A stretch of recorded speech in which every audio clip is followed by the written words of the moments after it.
তার সম্মুখে তার কিতাবটা তুলে দেওয়া হবে, মেলিয়ে দেওয়া হবে, তখন বান্দা চমকে উঠবে, আটকে উঠবে। সে বলতে থাকবে, হায় হায় হায়, মা লিহাদাল কিতাব লা ইউগাদিরু সগীরাতান ওয়ালা কাবীরাতান ইল্লা আহসাহা।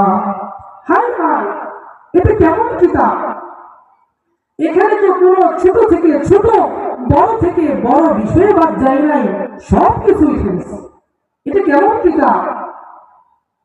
আল্লাহ তাআলা ওই কিতাবটা সম্মুখে দিয়ে বলবেন, ইকরা কিতাবাক, বান্দা তোমার কিতাব আজকে তুমি পড়ো।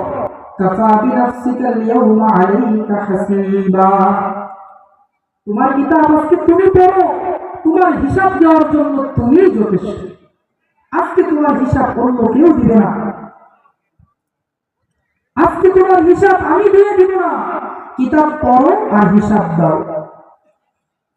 মুহতারাম হাজিরিন, আল্লাহ তাআলা বলেন, ওয়া আম্মা মান খাফা মাকামা রাব্বিহি ওয়া নাহা নাফসা আনিল হাওয়া।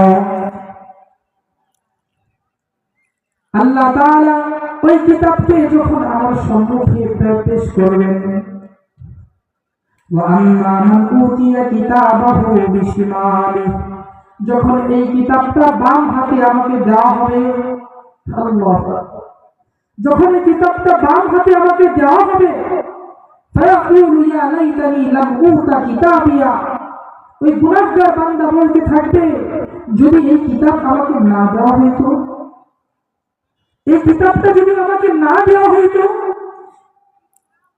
এই হিসাব যদি আমার আজকে না গ্রহণ করা হতো, ইয়া লাইতাহা কানাতিল কাদিয়া, মৃত্যু যদি আমার শেষ হয়ে যেত,